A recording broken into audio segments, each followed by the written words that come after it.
Okay, let's jump right into this explainer and unpack the sheer mind-bending brilliance of the synthetic assassin. We are going to explore a story that functions as this incredibly tight dual narrative thriller, but honestly, it also completely rewires how we perceive reality, identity, and the hidden structures of the world around us. Right out of the gate, we get hit with this quote, and it perfectly sets up the massive philosophical crisis we're about to explore. In this world, identity and reality itself are just constantly being manipulated. It asks a really profound question. When you strip away a person's memories, their history, their very name, well, what's actually left? Can a person just literally become the method they use to view the world? To understand this, we have to look at how the authors frame their protagonist, Elias R.A.P. Thorne. He's essentially a synthetic consciousness created by fusing three literary legends. Think about it like a giant puzzle. You take the nervous system and intense paranoia of Robert Ludlum's Jason Bourne, smash it together with the cold, scalpel-bright cortex and deduction of Arthur Conan Doyle's Sherlock Holmes, and then layered underneath all of that is this limbic existential dread you get from Philip K. Dick, constantly undermining what is actually real. It's a really fascinating look at how our own personalities are often just composites of our strongest influences, fused here into one extraordinarily capable mind. So, really quickly, here is our roadmap for today's explainer. We're going to cover Prague, the blank slate, then London, the orbital murders, the Meridian conspiracy, and finally, we'll wrap up with the transfer of method. All right, part 1. Prague, the blank slate. An amnesiac wakes with a purpose. Picture this. You're in a freezing ancient cellar in Prague, and a man wakes up with absolutely no memory, no name, no history whatsoever. But what he does have is a matte black tactical case handcuffed to his wrist. And here's the crazy part. His fingers punch in the code entirely by muscle memory. Inside the case, he finds flash drives, a laptop, and a note written in his own undeniable handwriting. So his episodic memory, his life story, is totally gone. But his procedural memory, knowing how to do things, is perfectly intact.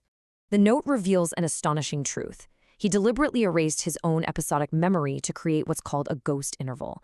He's actively hiding himself from a shadowy global syndicate. By erasing his own mind, he's given himself this 72-hour window where he is completely invisible, simply because his enemies are looking for a version of him that literally no longer exists. It's basically the ultimate tactical ghosting. I mean, imagine deleting your social media, but for international espionage. And then there's this massive exact number. The briefcase contains an archive of 900 highly classified manuscripts he's already written, each perfectly predicting a global catastrophe. But the note from his past self gives him a very strict imperative. He has to write exactly 108 more. Completing this precise sequence of 1,008 manuscripts is literally the only way to dissolve the conspiracy that's tracking him. Moving right along to part 2. London, the orbital murders. A brilliant detective is hunted by a pattern. Okay, so meanwhile, over in London, Detective Chief Inspector Marcus Vane is investigating 7 incredibly bizarre deaths. The victims have absolutely no obvious connection to each other. But Vane keeps a really meticulous personal log of his own locations. When he maps these murders against his own movements, he realizes a terrifying pattern. Every single murder happened exactly 1.3 kilometers from wherever he was standing at that precise time. This completely flips the thriller dynamic on its head. The victims are physically orbiting him. It forces Vane and us as the audience to ask, why on earth isn't the killer hiding from the detective? Instead, the killer is perfectly mirroring Vane's movements. This isn't just some random serial killer we're dealing with. This is someone sending a highly structured, deliberate message directly to the investigator. Which brings us to victim number 7, Professor Celia Forthright. She's a philosopher of prediction found dead at a restaurant. And right beside her is a book that officially doesn't even exist, authored by someone known only as E.R.T.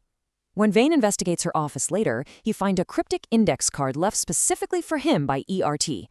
It proves the killer knew without a shadow of a doubt that Vane would eventually stand in that exact room. Okay, part 3. The Meridian conspiracy. 30 years of invisible control. Let's talk about the stakes here, because they are massive. We have to look at Vantage Meridian, which on the surface is just this boring, highly specialized regulatory consulting firm in Zurich. But in reality, they're the architect of a 30-year conspiracy. Back in Prague, our amnesia, who we'll just call the cartographer from here on out, discovers their ticking clock. In exactly 11 days, an orchestrated cyber attack will hit the European banking system. This is going to trigger a disaster protocol that secretly gives Vantage Meridian permanent control over the entire financial infrastructure.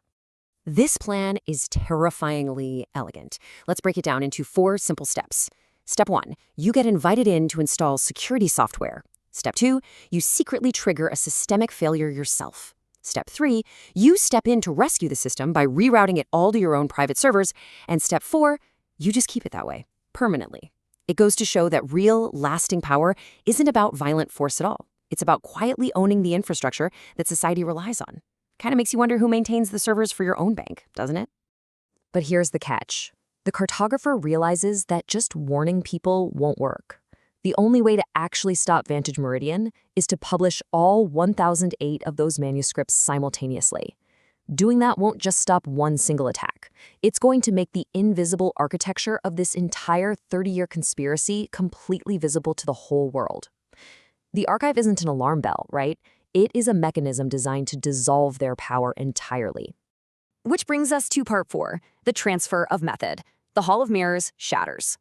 This is the big reveal, where the 2 plots violently crash together. Vantage Meridian realizes the cartographer has a shadow backup operating in London, so the Hall of Mirrors shatters as the syndicate scrambles to find the second threat. And the incredible paradox here is that the primary operator in Prague is the cartographer, but his secondary backup is Detective Marcus Vane. The detective investigating the serial murders is actually the backup operator, even though he literally has no idea yet. It all clicks into place when Vane meets an 8th victim who miraculously survived. This introduces a concept called pattern saturation. The murders in London aren't a traditional string of crimes at all. They are a brutal, highly effective curriculum.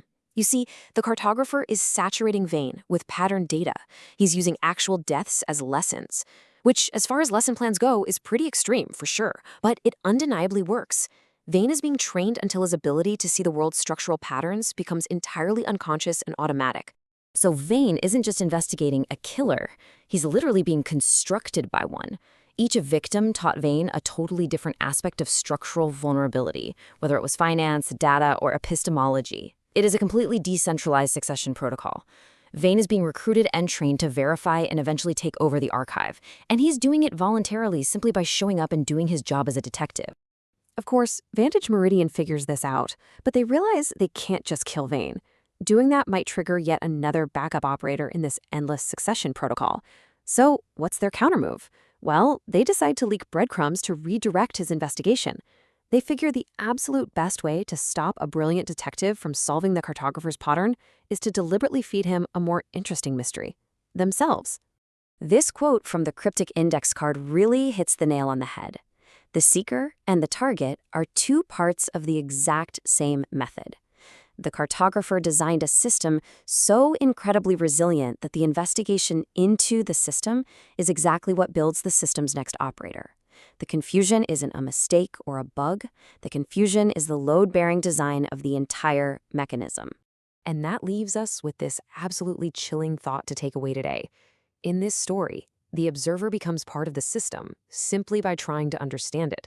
So if learning to see the pattern is exactly what pulls you into it, well, by watching this explainer and learning how the method works, are you already inside the pattern yourself?